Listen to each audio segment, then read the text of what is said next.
7/9/2025 Dinathanthi cinema செய்திகள். ஆமாம், ஒரு 4-5 செய்திகள் இருக்குது இதில். ஆமாம், தமிழில் அறிமுகமாக மிஸ் இந்தியா அழகி சொல்லிட்டு ஒரு மாற்றிருக்க பாருங்க. ஓகேவா? ஆமாம், இது ஒன்று. அப்புறம் பார்த்தீங்கன்னாக்கா ரூபாய் 150 கோடி வசூலை நெருங்கும் லோகா, அந்த மாதிரி ஒரு படம். அப்புறம் இளைய தலைமுறையினருக்கு நம் கலாச்சாரத்தை காட்டுகிறோம், மதம் பற்றிய கேள்விக்கு தேஜா சஜா பதில், அந்த மாதிரி ஒரு விஷயம் இருக்குது. அப்புறம் பாலாவை மக்கள் ஹீரோவாக ஏற்றுக்கொண்டு விட்டனர், ராகவா லாரன்ஸ். அப்புறம் பார்த்தீங்கன்னா இன்னொன்று இருக்குங்க, சினிமா விமர்சனம் பேட் கேர்ள் அப்படின்னு சொல்லிட்டு அது ஒன்று இருக்குது. அப்புறம் பார்த்தீங்கன்னாக்கா மரணம் உடலை வென்றாலும் படைப்பாளன் மரணத்தை வென்று விடுகிறான், பூவை செங்குட்டுவோனுக்கு வைரமுத்து இறங்கலாங்க இப்படி. அப்புறம் பாசில் பற்றி கூட ஒன்று இருக்குது, பகத் பாசில் வாங்கிய ரூபாய் 14 கோடி ஆடம்பரக்கார். ஓ மை காட், அது அப்படி கொஞ்சம் விஷயங்கள் இருக்குது. அப்படியே ஒன்று ஒன்றா பார்ப்போமா? சரி வாங்க, தினத்தந்தி சினிமா செய்திக்குள்ளே போகலாம். தேதி பார்த்தீங்கன்னா 7/9/2025. ஓகேவா? முதல் செய்தியாக வந்து தமிழில் அறிமுகமாகும் மிஸ் இந்தியா அழகி. ஓகே, மிஸ் இந்தியா அழகி பாருங்க, செம்ம ஃபோட்டோகிராஃபு. பேர் வந்து அடியிலே போட்டுருக்காங்க. பேர் வந்து என்னன்னு பார்த்தீங்கன்னாக்க சுமன் ராவ். சுமன் ராவ் அவங்க பேர். அப்படியே ராஜஸ்தானை பூர்வீகமாக கொண்டவர் சுமன் ராவ். அப்புறம் இது அது மேவாரி. ஆமாம், மொழியை மேவாரின்னு சொல்லிட்டு ஒரு மொழிங்க, மேவாரி. இப்போ நம்ம தமிழ் மொழி போல், ஆங்கில மொழி போல், ஹிந்தி மொழி போல் இது ஒரு மொழின்னு நினைக்கிறேன். மேவாரி மொழியை தாய் மொழியாக கண்ட இவர் 2019ஆம் ஆண்டில் Femina miss Rajasthan, Femina book இருக்குல்ல, ஃபெமினா புக், அந்த Femina miss Rajasthan, Femina miss India, miss world, அப்புறம் மிஸ் வேர்ல்டு ஆசியா ஆகிய அழகி போட்டியில் பங்கேற்று பட்டம் வென்று இருக்கிறார். அதே ஆண்டு நடைபெற்ற உலக அழகி போட்டியில் 2வது ரன்னர் ஆஃப் ஆகவும் வந்திருக்கிறார். இவர் த கெய்ஸ்ட் என்ற பாலிவுட் படத்தில் அறிமுகம் ஆனார். கடந்த ஆண்டு வெளியான இந்த படம் வெற்றி படமாக அமைந்தது. இந்த நிலையில் தெய்வா என்ற தமிழ் படத்தில் நடிக்க சுமன் ராவ் ஒப்பந்தம் ஆகியுள்ளார். இந்த படம் மிக விரைவில் வெளியாக இருக்கிறது. இந்த படத்தில் நடிகர் பவன், மகாலட்சுமி சுதர்ஷன், விக்னேஷ் ஆதித்யா ஆகியோரும் நடிக்கிறார்கள். இந்த படத்தை பாலசுப்ரமணியன், சாந்தகுமார், சந்திரமோகன் ஆகிய இருவர் இணைந்து இயக்குகிறார்கள். இந்த படத்தில் சுமன் ராவ் நடிக்கும் அன்பாசி என்ற கதாபாத்திரத்தின் ஃபர்ஸ்ட் லுக் வெளியிடப்பட்டிருக்கிறது. இதை தனது இன்ஸ்டாகிராம் பக்கத்தில் பகிர்ந்துள்ள சுமன் ராவ், உங்கள் அனைவரையும் விரைவில் சந்திப்பதற்கு அன்பரசி மிகவும் ஆவலாக இருக்கிறார் என்று பதிவிட்டுள்ளார். ஓகேங்க, அன்பரசி அந்த கேரக்டர் இந்த படத்தில் சுமன் ராவ் வந்து நடிக்கும் அன்பரசி என்ற கதாபாத்திரத்தின் ஃபர்ஸ்ட் லுக் வெளியிடப்பட்டிருக்கிறது. நான் அன்பாசி அப்படின்னு சொல்லிட்டேன், சாரி. அன்பரசி அப்படின்றது கதாபாத்திரத்தின் பெயர். பார்ப்போம் படம் எப்படி. தமிழில் அறிமுகமாக மிஸ் இந்தியா அழகி. ரைட், ஓகே, மறுபடியும் ஒரு தடவை பார்த்துங்க சிதிஸ் பிக்சர். Okay, fine. அடுத்தது பார்த்துடலாம். அடுத்தது என்னன்னு பார்த்தீங்கன்னாக்கா ரூபாய் 150 கோடி வசூலை நெருங்கும் லோகா.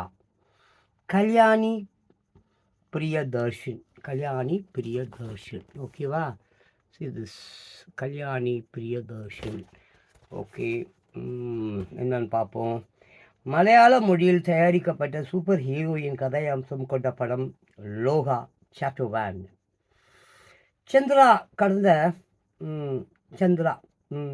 கடந்த 28ஆம் தேதி வெளியான இந்த படத்தில் கல்யாணி, ஓகே, 2 படங்க, லோகா சாப்டர் 1 அப்புறம் சந்திரா.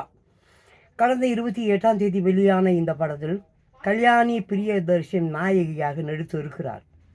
ரூபாய் 30 கோடியில் உருவான இந்த படத்தை மலையாள முன்னணி நடிகர் துல்கர் சல்மான் தயாரித்து உள்ளார்.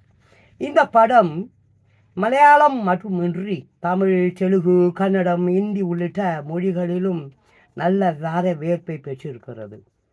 அதன் காரணமாக படம் நல்ல வசூல் வேட்டையும் நிகழ்த்தி வருகிறது.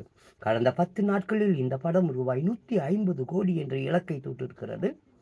கதாநாயகியை மையமாக கொண்ட திரைப்படம் ஒன்று ரூபாய் 150 கோடியை எட்டுவது இதுவே முதல் முறை என்கிறார்கள். அது மட்டுமின்றி இந்த படம் விரைவிலேயே கதாநாயகி சப்ஜெக்டில் வெளியாகி ரூபாய் 200 கோடி வசூல் செய்த திரைப்படம் என்ற சாதனையை நிகழ்த்தும் என்றும் சொல்கிறார்கள். லோகா திரைப்படம் மொத்தம் 5 பாகங்களாக வெளியாக இருக்கிறது. இது பற்றிய அறிவிப்பு ஏற்கனவே வெளியிடப்பட்டு விட்டது. முதல் பாகத்தின் மொத்த வசூலில் ஒரு பகுதி படக்குழுவினருக்கு பிரித்து கொடுக்கப்படும் என்று படத்தின் தயாரிப்பாளரான துல்கர் சல்மான் அறிவித்து இருக்கிறார். மேலும் அடுத்தடுத்த பாகங்கள் இன்னும் கூடுதல் பொருள் செலவில் தயாரிக்கப்படும் என்றும் அவர் கூறியிருக்கிறார். Very good, nice.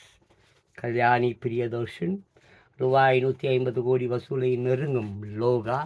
See this picture மறுபடியும் ஒரு தடவை பார்த்துங்க. Okay, fine. அடுத்தது என்னன்னு பார்ப்போம். பார்த்தீங்கன்னாக்க இளைய தலைமுறையினருக்கு நம் கலாச்சாரத்தை காட்டுகிறோம். மதம் பற்றிய கேள்விக்கு தேஜா சஜ்ஜா பதில். இவர் தான் போல இருக்குதுங்க. ஐ திங்க் என்னன்னு சரியாக தெரியல. ஐ திங்க் இவரா தோ சித்திஸா மேலே நியூஸும் இருக்குது, அவர் ஃபோட்டோவும் இருக்குது. பார்த்துங்க, உள்ளே அப்படியே போகலாம்.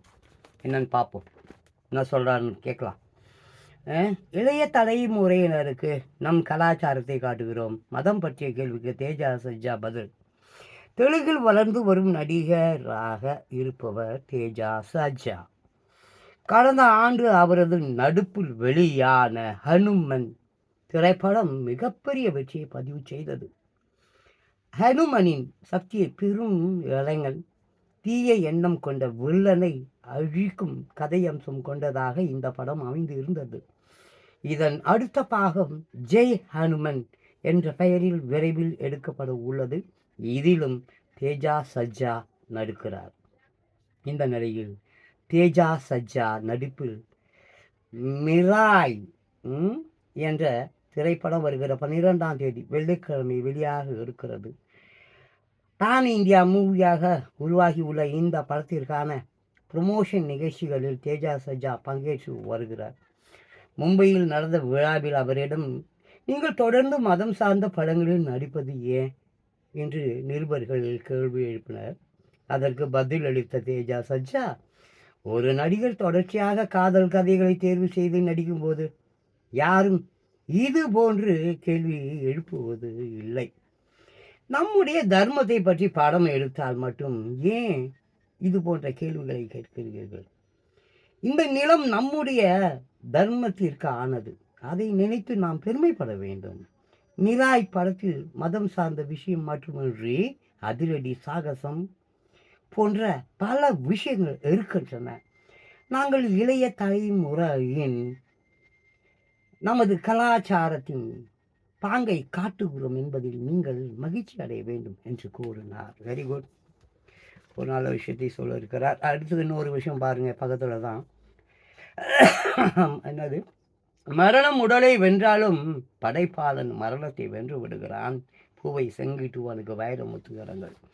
ஸோ இது பாருங்கள், திஸ் ஓகேங்களா? வைரமுத்து செங்குட்டுவனுக்கு என்ன சொல்கிறார் என்பதை இங்கே பார்க்கலாம் வாங்க. ஓகே, மரணம் உடலை வென்றாலும் படைப்பாளன் மரணத்தை வென்று விடுகிறார். பூவை செங்குட்டுவனுக்கு வைரமுத்து இரங்கல். தமிழ் சினிமாவின் பெரும் பாடலாசிரியர்களில் ஒருவர் பூவை செங்குட்டுவன். இவர் நேற்று முன்தினம் மரணம் அடைந்தார். 90 வயதான இவருக்கு தமிழ் சினிமா திரை உலகத்தினர் அனைவரும் இரங்கல் தெரிவித்தனர். இந்த நிலையில் கவிஞர் வைரமுத்து பாடலாசிரியர் பூவை செங்குட்டுவன் மறைவுக்கு இரங்கல் தெரிவித்து சமூக வலைதள பக்கத்தில் பதிவிட்டுள்ளார். அதில் பூவை செங்குட்டுவன் மறைந்து விட்டார், நல்ல வரிகளுக்கு இழப்பு என்று பாட்டுலகம் வருந்தும், எளிமையான சொற்களில் வலிமையான வாக்கியங்கள் அவரது அடையாளம். திருப்பரங்குன்றத்தில் நீ சிரித்தால் திருத்தணி மலை மீது எதிரொலிக்கும் என்பது நாட்டியர்களுக்கும் விரும்பி கேட்டு கேட்டு கொண்டிருந்த ஒரு நல்ல பாட்டாக அவர் எழுதி தந்த பாடலாகும்.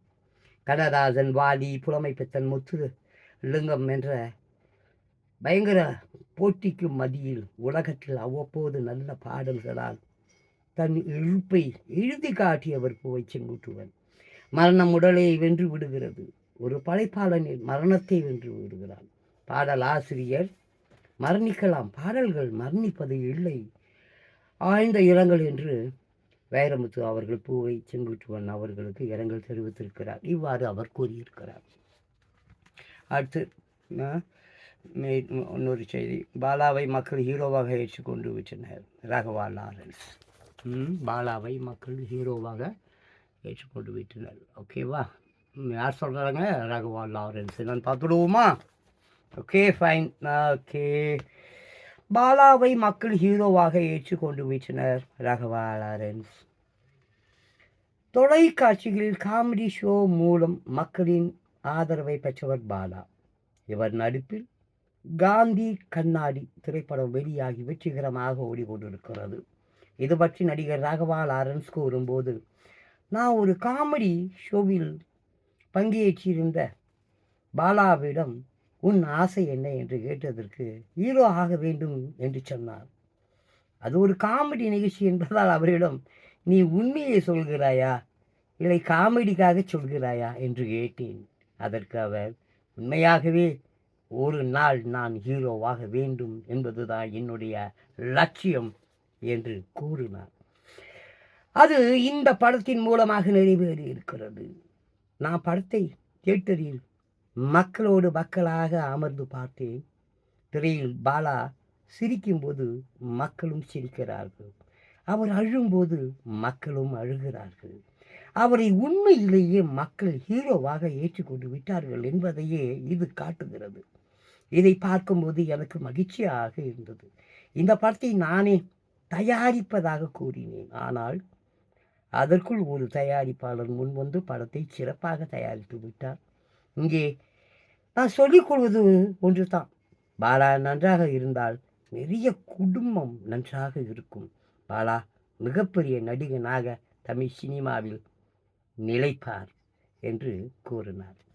ஓகே, நைஸ், நல்ல விஷயம். அதுக்கு அப்புறம் பார்த்தீங்களா, இங்கே மேலே வந்து பார்த்தீங்கன்னா ஒரு செய்தி இருக்கிறது. அந்த செய்தி என்னன்னு பார்த்தீங்கன்னாக்கா, பகத் பாசில் வாங்கிய ரூபாய் 14 கோடி ஆடம்பரம் கார் சிதிஸ். பாருங்க, இது போக இன்னும் ஒன்றே ஒன்று தான் பாக்கி இருக்குது. அது பார்த்தீங்கன்னா சினிமா விமர்சனம். இது என்னன்னு பார்த்துடுவோமா?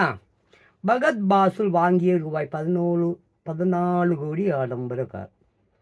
மலையாள சினிமாவில் முன்னணி நடிகராக வலம் வருபவர் பகத் பாசில். தமிழ், தெலுங்கு மொழிகளிலும் இவரது நடிப்புக்கு ஏராளமான ரசிகர்கள் இருக்கிறார்கள். தமிழ் சினிமாவில் வேலைக்காரன் படத்தின் மூலம் வில்லனாக அறிமுகமான இவர் தொடர்ந்து சூப்பர் டீலக்ஸ், விக்ரம், மாமன்னன், வேட்டையன், மாரீசன் ஆகிய படங்களில் நடித்திருக்கிறார். தெலுங்கில் தயாரிக்கப்பட்டு இந்திய அளவில் அதிக வசூல் சாதனையை நிகழ்த்திய புஷ்பா 2 திரைப்படத்திலும் முக்கிய வில்லனாக நடித்து அனைவரையும் கவர்ந்தார். கார் மீது அதீத விருப்பம் கொண்டவராக இருக்கும் பகத் பாசில் ஏற்கனவே நிறைய ஆடம்பர கார்களை வைத்திருக்கிறார். அவற்றில் Lamborghini, Mercedes Benz, Z63, AMG, Range Rover, autobiography, Land Rover Defender, Porsche 911, Toyota Vellfire, மினிகன் ரிமேன், வோக்ஸ் வேகன் போன்ற கார்கள் இவரிடம் இருக்கின்றன. சாரி, சரியாக ப்ரொனன்சியேஷன்ஸ் எனக்கு வரல. ஏகப்பட்ட கார்கள் நேம் அங்கே இருக்குது. ஒரு காருடைய பேர் எனக்கு சரியாக உச்சரிக்க வரல, அதுக்காக மன்னிக்கவும். ஓகே, ஸோ அந்த மாதிரி ஏகப்பட்ட கார் வச்சிருக்கிறார் போல் இருக்குது. ஆமாம், இவரிடம் இருக்கின்றன. இந்த நிலையில் பகத் பாசில் தற்போது புதிய ஃபெராரி ரக கார் ஒன்றை வாங்கியிருக்கிறார். இதன் விலை ரூபாய் 13 கோடியே 75 லட்சம் ஆகும். இந்த ரக காரை நடிகர் விக்ரம், தொழிலதிபர் முகேஷ் அம்பானி ஆகியோரும் வைத்திருப்பது குறிப்பிடத்தக்கது. பரவாயில்ல, நல்ல விஷயம். Okay, right, super. அடுத்தது என்னன்னு பார்த்தா சினிமா விமர்சனம். பேட் கேர்ள் என்னன்னு பார்த்துடுவோமா?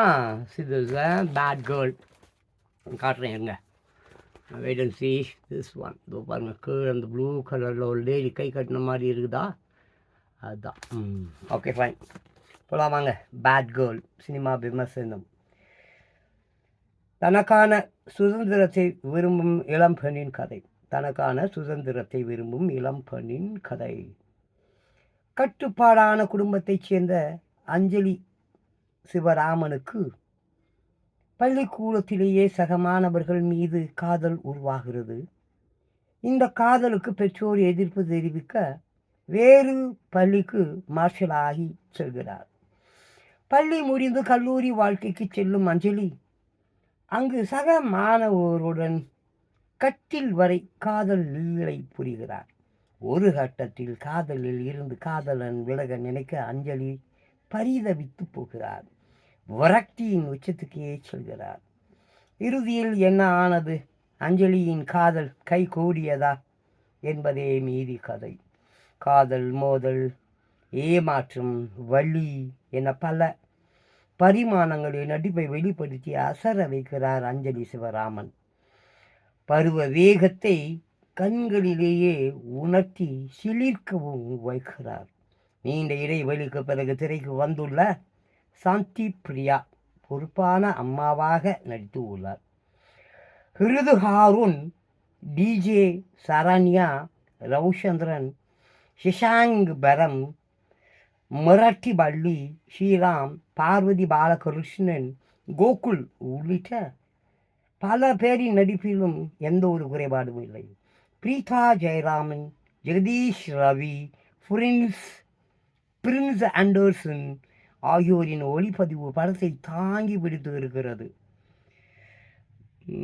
அமித் திரிவேதியின் இசை வலு சேர்க்கிறது. யூகிக்க முடியாத யதார்த்தம் நிறைந்த காட்சிகள் படத்துக்கு பலம். மெதுவாக நகரும் திரைக்கதை பலவீனம் காதல் என்ற பெயரில் வரும் பருவ கோளாறை நிறைவுபடுத்துவதாக நியாயப்படுத்துவதாக எல்லா பெற்றோரும் ஒரே மாதிரி இருப்பார்கள் என்று எப்படி நம்புகிறீர்கள்? சுதந்திரம் என்ற பெயரில் எல்லாவற்றையும் நியாயப்படுத்தலாமா? Okay, பத்திரிகைக்காரங்க, right. சர்ச்சைக்குரிய கதைக்களமாக இருந்தாலும் தைரியமான படப்பை கொடுத்து பேச வைத்திருக்கிறார் இயக்குனர் வர்ஷா பரத். பேட் கேர்ள், ரொம்பவே பேட் கேர்ள். நைஸ், நல்லா இருக்கு. ஓகே, சினிமா செய்தி இத்துடன் முடிவு அடைகிறது. மேலும் இன்னொரு செய்தியில் நம்ம சந்திப்போம்.